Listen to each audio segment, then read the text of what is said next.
Good morning, boys and girls, and happy Easter to you. All right, my friends, before we start today, can you sing our Easter song that we've been learning all week long? You ready? All right. Easter time, we have so much to do. Time for bunnies, time for eggs, but time for Jesus too. Easter time, Jesus showed his love. He died for us and rose again. He's with the Lord above. 2 thumbs up for you. That was super. All right, boys and girls, I have a very special book that I'd like to read to you today.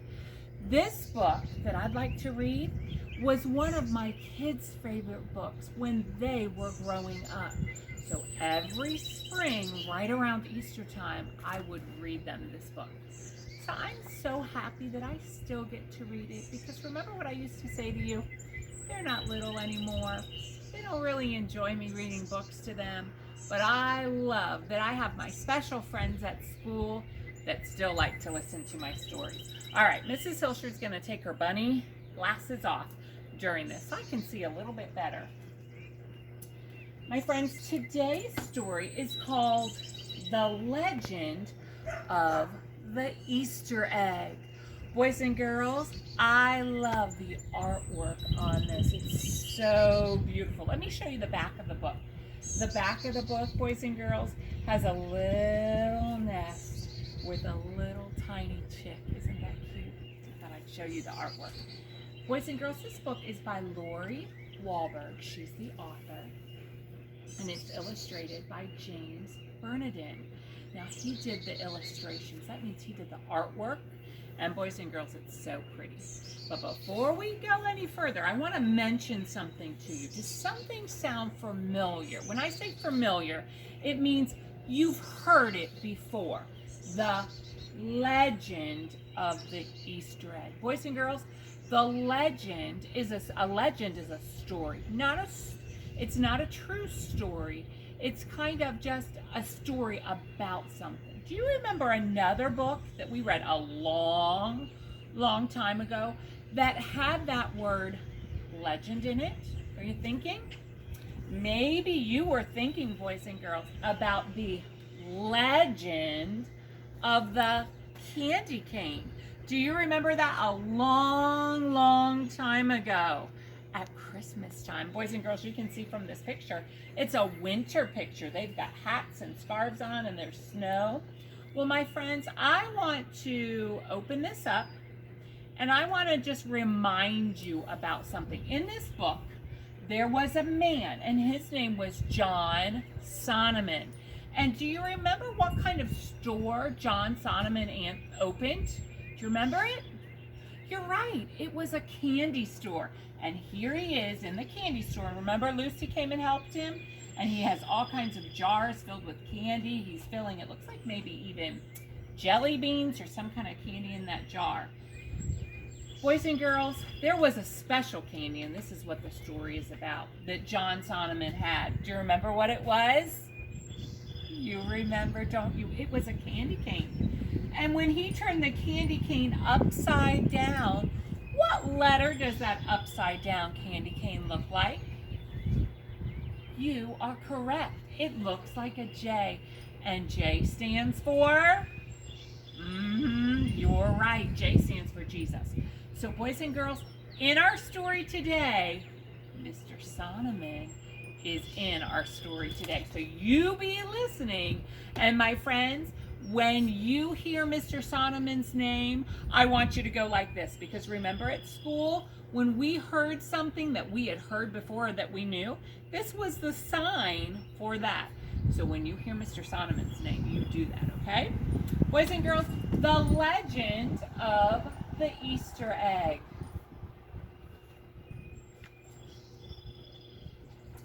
Oh, even the title page is pretty. The Legend of the Easter Egg. And there we see a girl, looks like a little boy, maybe that's her brother, looking at a farm here. Isn't that beautiful? That's beautiful artwork. One April morning, You're in the same month as us. When the air was soft and sweet, a boy and his sister were outside gathering eggs. Easter's coming, the sister said. Let's pretend we're hunting eggs. What are Easter eggs? Said the boy. Don't you remember? Said the girl. He thought and he thought, but he couldn't remember.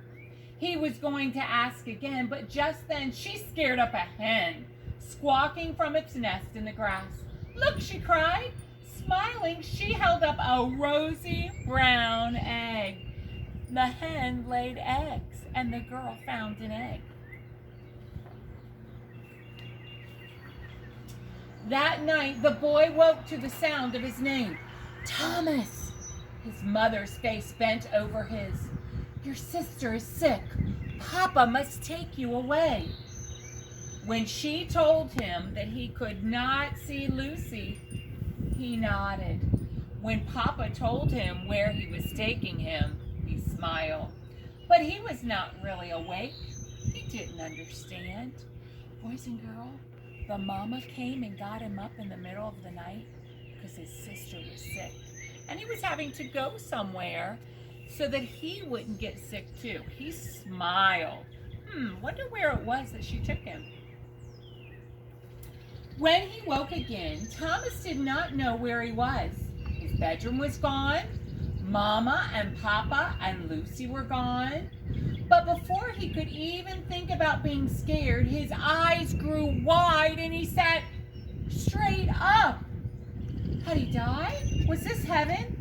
Because all around him there was candy. Long branches of licorice and tiny jeweled rock candy, yellow, white, purple, and pink jelly beans, marshmallow chicks, and tiny chocolate eggs. He stood up very slowly. Good morning, Thomas, a familiar voice said. It was John Sonneman. You're right, boys and girls, you've heard that name before. Thomas had come to stay with John and his new wife Mary at their candy store, just as Papa had said. And it looks like they made a little bed for Thomas right there on the floor of the candy store. And when he woke up, he saw this candy all around. Boys and girls, I could see where he'd think it would maybe be like heaven because there's candy everywhere. All that long Wednesday, Thomas helped Mr. Sonneman in his store. He filled jars of candy, he weighed chocolate on the tippy scales, and he scrubbed the counter till it gleamed. All day, Mr. Sonneman let him eat smidgens, that's little pieces, of fudge and bits of broken peppermint sticks. Well, Thomas, you have ash on your face. With her thumb, she wiped him clean. He smiled, but he felt a little sad. His sister was sick. He couldn't be with her, and there was nothing he could do. Do you see how his face was a little dirty? He was helping Mrs. Sonneman clean her oven out. On Sunday after church, Thomas went outside to play. He heard a wet red-winged blackbird singing, tweet, tweet, tweet, tweet. Two swallows whirled overhead. Cheer, cheer, they cried. Suddenly, Thomas threw the reed at them.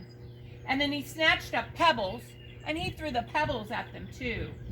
A robin cocked its head to the side, peering at him with one eye. Tut, tut, it chided. Silly birds, Thomas muttered as he flew away. Thomas was feeling sad, and he was feeling a little angry and upset. More days passed. Thomas learned that Lucy had scarlet fever. A red rash covered her body. Her face burned with fever. Every night at dinner, John Sonneman prayed for her to get well. On Thursday, Mary sent him out to trade for eggs. When he returned, his shoes and socks were caked with mud. Spring, Mary laughed. So beautiful and so messy at the same time. Kneeling, she took off his shoes and socks. Then she cleaned his feet in a pail of warm water. The water tickled his toes. And for the first time in days, he laughed.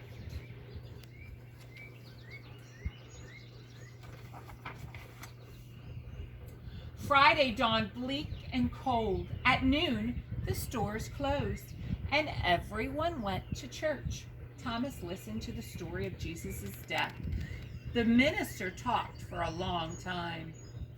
After a while, he forgot about Lucy. He snuggled under John Solomon's arm, and he fell asleep. There he is in church asleep. He awoke to bedlam. Boys and girls, bedlam is a lot of noise and a lot of commotion. Lanterns and candles flashed against the dark afternoon. Thomas gripped John Solomon's hand as the townspeople crowded at the doorway, peering out. Hail, they said. Boys and girls, it was a hailstorm. Hail is pieces of frozen rain that comes down. Kind of pelts, and it can even hurt. That night, as Mary tucked him into bed, Thomas asked, "Is Lucy gonna die like Jesus did?" "Shh," said Mary. "She will not die. She is just very sick." "I want to see her," Thomas said. "I want to be with her." Mary said, "Soon you'll be with her. She's almost well. You will see her soon." She put her hand into her pocket and she pulled out a small chocolate egg. "Here's your first Easter egg," she said. "Sunday is Easter. On Easter, you will see your sister again." Boys and girls, it was a little Easter egg. It was a chocolate one, but we've been seeing a lot of Easter eggs, and we're going to talk a little bit, the book's going to talk a little bit more about Easter eggs. Thomas remembered hunting for eggs. He remembered the question that he had asked Lucy, but she had never answered it. "What are Easter eggs?" he asked. She pressed the small egg into his palm and she wrapped his fingers around it. 3 days after Jesus died, early on Sunday morning, some women came to Jesus' tomb, she said. They were sad. They had come to mourn Jesus' death. But when they arrived, they saw that the stone had been rolled away from the tomb. And we know that a tomb is like a cave made out of rock. Thomas held up the egg. "Did the stone look like this?" Mary laughed. "Yes, only much bigger and much heavier." And it wasn't chocolate, boys and girls. Mary continued. "Then an angel came and told the women that Jesus was not there. He was alive." Filled with joy and fear, the women ran to tell the disciples. And that was the first Easter.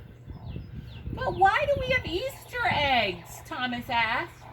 Mary explained, "Just as a chick breaks out of an egg, so Jesus has broken free of the tomb of death.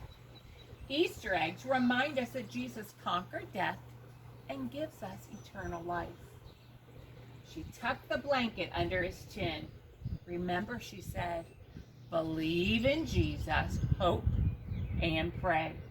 That's what you can do for your sister. All right?" "Okay," Thomas agreed.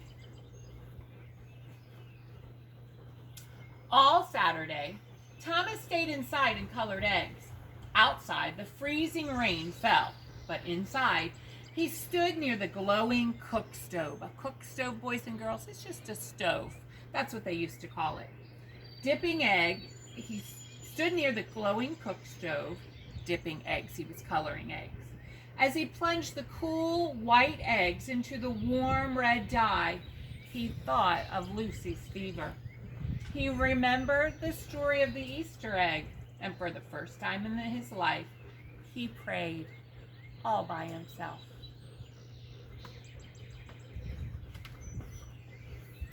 Very early Easter morning, before anyone woke up, Thomas filled a basket with colored eggs, and he slipped out the door. As he walked, the sun came up, And all around him, the world began to sparkle. I bet it was beautiful. You see the flowers, the violets, the hyacinths. They kind of glittered like jewels because they had that ice on them. And when the sun shone on them, they were like jewels. When he got home, Thomas bounded up the stairs to Lucy's room. Finally, he would get to see her. Finally, he would tell her of the story of the Easter egg, of his faith in Jesus, his hope for new life, and the love they shared that would never, never end. And Thomas got to see his sister Lucy on Easter morning. Boys and girls, I love that story. I hope you enjoyed it too. And remember, my friends, this weekend as you celebrate Easter, and we're going to have a lot of fun. Some of you might go on Easter egg hunts in your backyard. You might have some Easter bunnies or some Easter eggs that you might open and eat. Remember what Easter is all about. It's the time we celebrate what Jesus did for us, that he died on the cross. And boys and girls, when I look at an Easter egg, I kind of think about that tomb. Jesus did not stay in that tomb. Just like an egg, when we break it open, it's empty on the inside, just like the tomb, because Jesus came out of that tomb and he rose again and he went to heaven for you and for me. Friends, before we end today, I want to tell you about something I like to do that I thought maybe you would want to do. So I went outside and I collected some rocks, and I thought this might be fun for you to do. And I like to build an empty tomb. Remember, we said that they put Jesus's body into it was like a cave. So, boys and girls, I just collected some rocks. I put some flattish ones on the bottom. But I just like to kind of build with these. Kind of go like this. Kind of make a tomb. But then I want an opening. Let's see, maybe I could go like this. And you might have to do this a couple times. It might fall over. That's okay.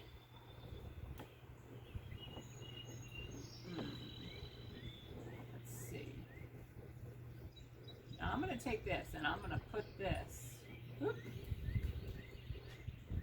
on the top. Kind of looks like a cave, doesn't it? Boys and girls, do you remember they put Jesus's body inside that tomb, and then they rolled a great big stone in front of that tomb? Doesn't that kind of look like a tomb? But, boys and girls, on the third day, the stone was rolled away, and it was empty. Why? Because Jesus rose from the dead. That's the most exciting part of the story.